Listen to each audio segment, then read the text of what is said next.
Hello, Facebook and Instagram. Welcome back to another chapter of my story, Finding Starlight.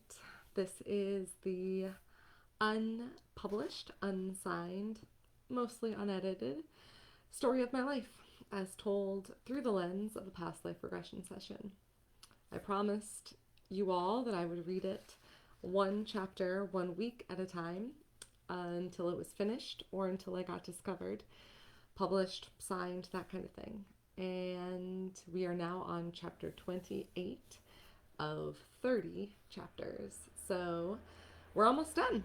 And I haven't been discovered, I haven't been signed, but it's been an amazing experience anyway.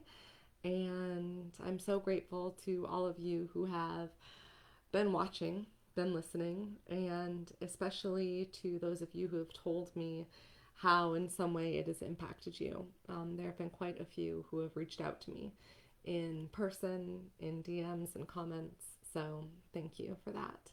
And thank you for everyone who's rooting for me and for this book to really reach the next level. Whether it does or doesn't, I'm beginning to learn how to let go of my attachment to outcomes and trust in my journey as it unfolds. So I consider it a success. Anyway, and here we are, chapter 28 of my book, Finding Starlight. It is, again, not published. You can find prior chapters on my website, brittanyboles.com, or on my Facebook page under the videos tab. With that being said, let's just get right into it. Chapter 28, The Labyrinth. Okay, you have my attention, she said. Who was it? Despite the weight of the subject matter, I enjoyed the experience of sharing my story with a rapt audience. My friend, my teacher, my dear Jonathan came to teach me one last thing. English, Jonathan, from the juice bar? Katrina asked. I thought you already said he passed on. He did, I answered quietly. Just then. At the end of the summer, I received news of Jonathan's death. My grief was heavily laden with guilt. I was so far away. I hadn't been there in his last days, through his sickness. I called his wife, who asked me to come for the service, which would be held around Christmas. Of course, I booked my flight. It was already booked when I met and started dating Jeremy. You were finally going home to your island, she said. Yes, but only for a visit, I answered. It didn't really feel like going home at that point. I was stricken, and I wanted to pay my respects to the man who had become my teacher and my friend. It just so happened that Emily already had tickets to visit her island family over the holiday, too, so we would spend some of our time together while we were there. She didn't really know Jonathan, not like I did anyway, but she knew that I was hurting and walked with me through it. Immediately when we got there, at the airport, we ran into Jonathan's son, Fred, the one with whom I'd had that brief romance. He looked destroyed by grief and travel, totally exhausted. It was a shock. That was the exact spot that I had said goodbye to him, and there he was, a different person. We both were, I suppose. I didn't know whether to wrap him into a hug or do him the favor of pretending I didn't recognize him. In the end, I did the right thing. I walked over to him and said, Fred? And he tried to smile, saying something like, Wow, it's good to see you again. I replied, I'm so sorry about your dad. And I nearly lost it. He said, Yeah, me too. Will you be attending the service?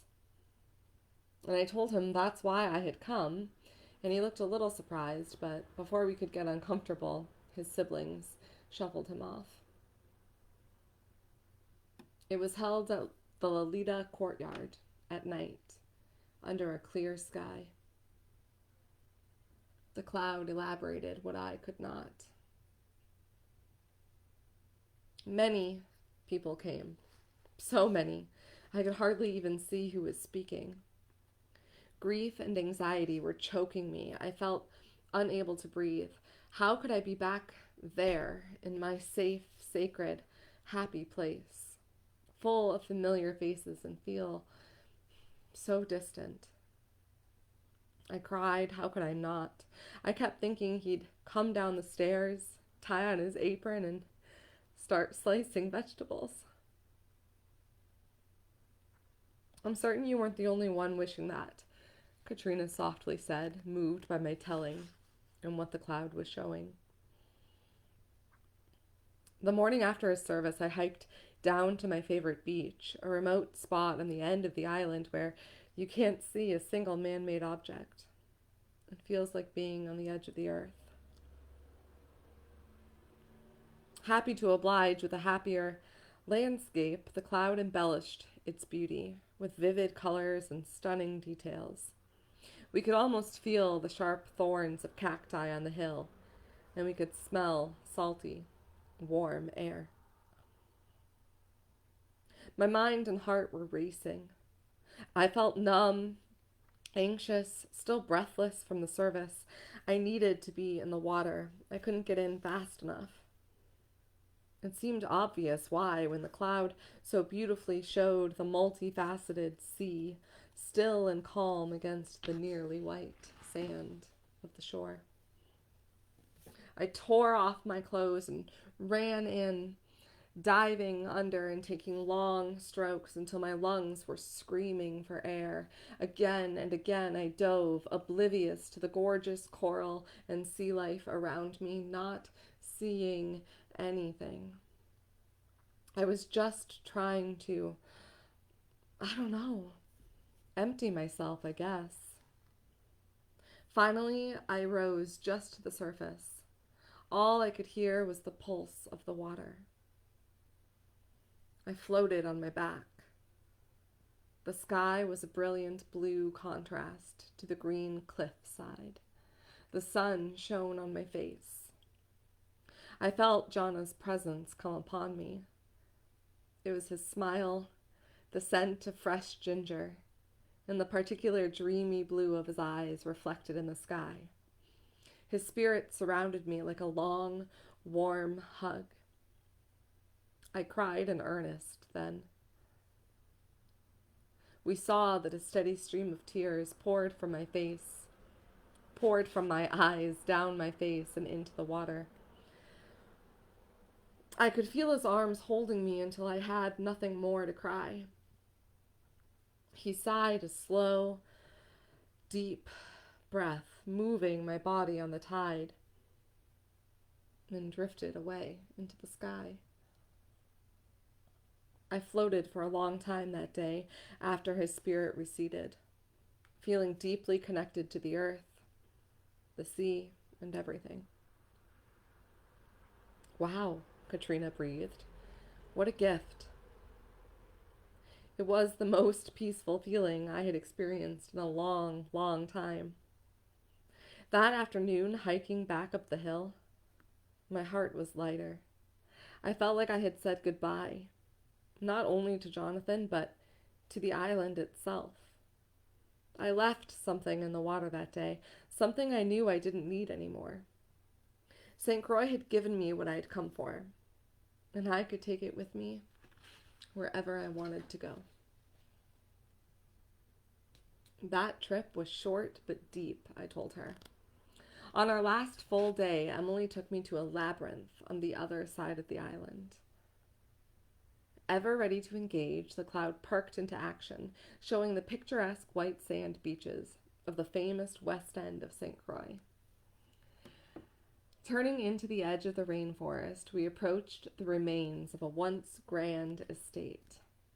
The way the cloud followed the road was mesmerizing, hypnotic almost. I couldn't turn away.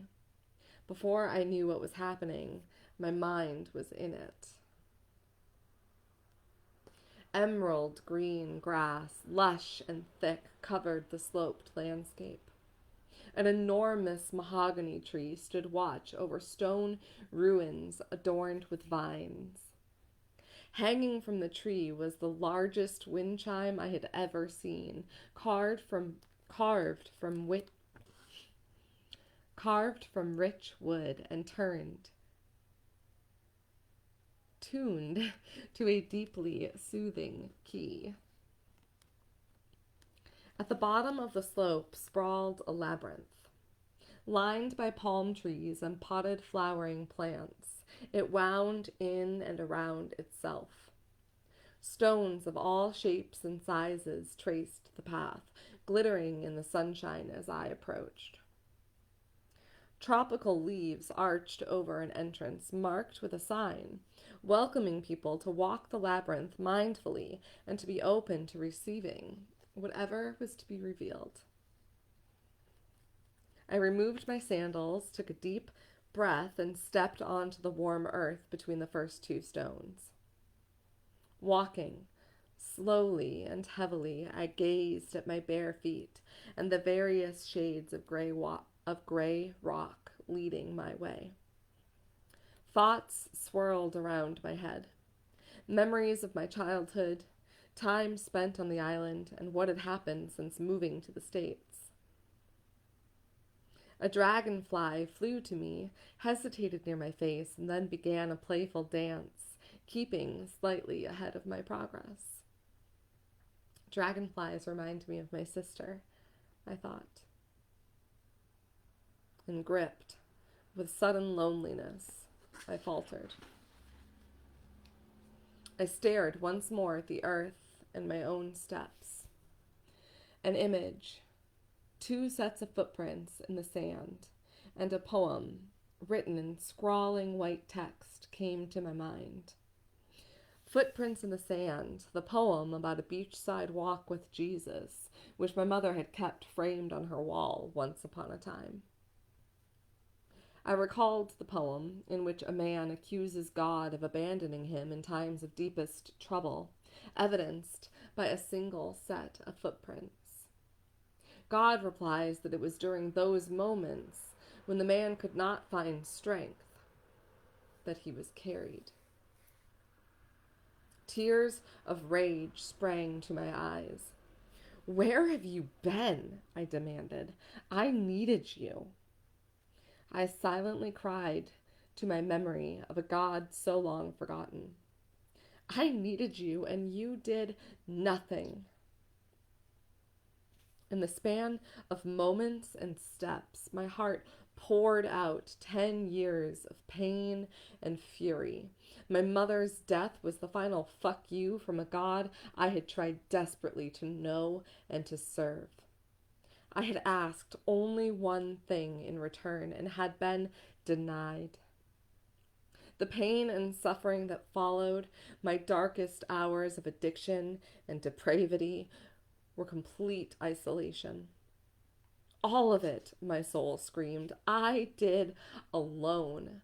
I had to find my own way. Finally, there was nothing left. I had thrown the entirety of my grievances into the air toward a God I couldn't feel. "You were never who I thought you were anyway," I finished. "I didn't know you at all."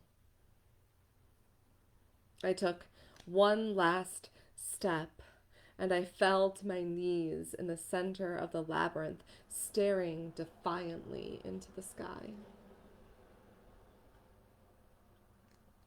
I was met with a stunningly profound silence.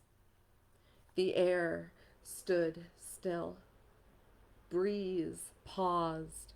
Bugs' flight halted. Palm fronds froze. The orb of the sun grew to obscure anything except for its own bright light. I dared not move or breathe or even blink. The growing light was hot, blinding my wide-open eyes with brilliance. My body began to vibrate from within, buzzing with an infinite power I could no sooner identify than replicate. I am here, I heard, or felt, or knew.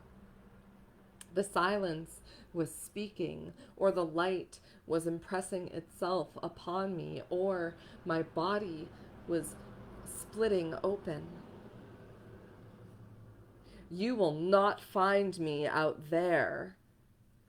The sky, the heavens, churches, books, and teachers flashed through my mind. Because I am here. Vibration intensified. Light was no longer distinguishable as an external force, rather was part of my very being. I always have been. Liquid light overflowed from a well deep within me, a place that felt familiar but long forgotten, and sprang to my eyes with tears and sparkle, hot and wet, full and vast. My vision filled with this light water, until a single drop splashed upon my cheek, shaking me from the reverie with a gasp and a breath. Humbled, I bowed my head to the earth to press my forehead into dry ground. The vibration in my body softened, but still my blood sang. I rested in this posture, vaguely aware of its yogic name, child's pose, for what felt like a very, very long time. I was at peace, whole, and connected to everything. Thoughts ceased. I was nothing, and no one, and everything, and everyone. Then, quite as suddenly as I had prostrated myself in humility, I became filled with unspeakable joy. I flipped onto my back, pressed up onto hands and feet, and arched my body toward the sky, throwing my head back in an expression of ecstasy. Vulnerable and exposed, I offered myself up to this power.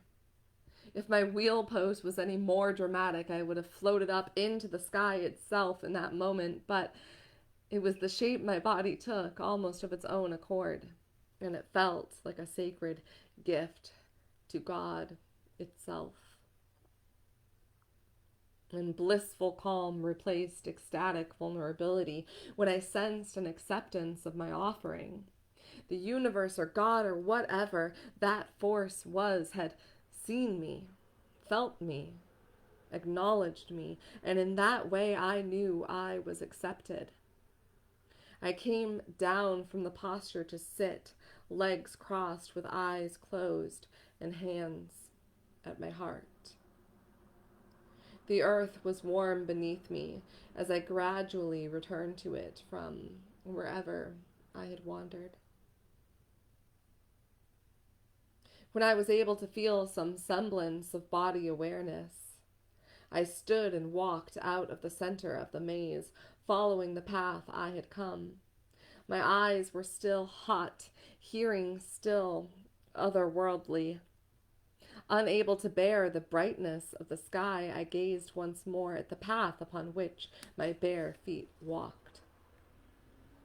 With amazement, I observed the once gray and smooth rocks. My vision had changed. They now glowed like iridescent opals, glittering from within with every imaginable color, and some beyond even that understanding. Each had a name and a history. In a fraction of a second, I knew the story of every one. That one had washed up from the depths of the sea and spent an eon on a pebbled shore, rolling in the waves. This one was coral, once a living home for ocean creatures. I nearly wept at the diversity and strength of the stones and was utterly awed by the whispers of plants and the rushing passion of each bug. The world was alive with profoundness such as I had never known. Reaching the end of the path, I threw myself into a cartwheel, nearly flying between the trees.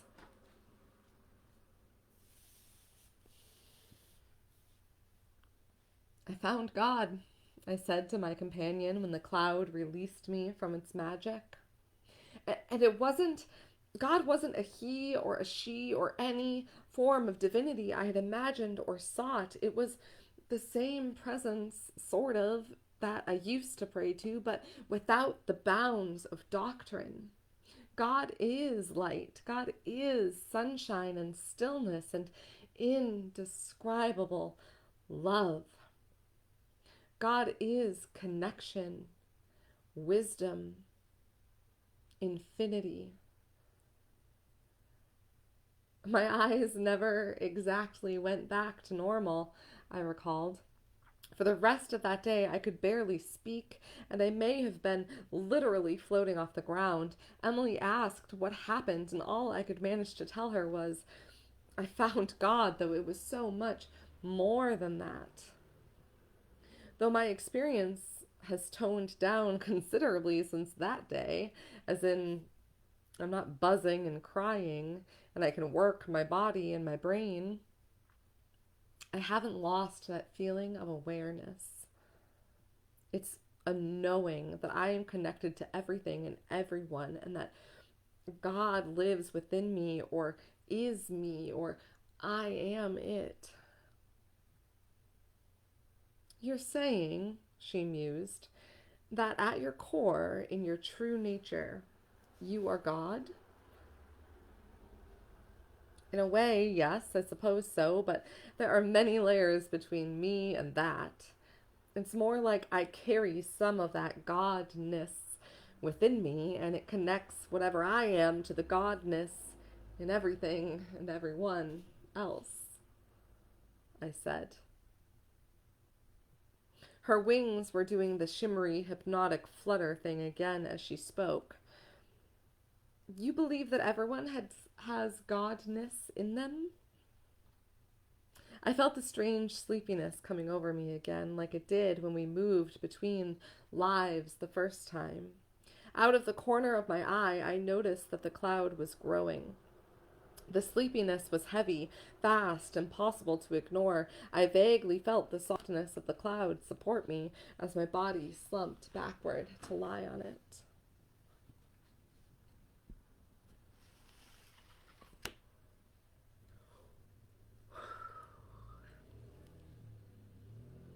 And that's it. The end of chapter 28. The Labyrinth. We have 2 chapters left. Wow. So I will share with you chapter 29, Demigod, next week. And the final chapter, Supernova, the week after. Thank you so much for being with me on this journey. Thank you so much for witnessing me unravel and become. Thank you for putting up with an unedited manuscript and all of my repeated hopes and dreams. I appreciate you so much, and I hope that this in some way gives you courage, reminds you of your own wings, or inspires you to heal or speak your truth in some way. Until next time, may you be safe, may you be peaceful, may you be joyful, and may you be well.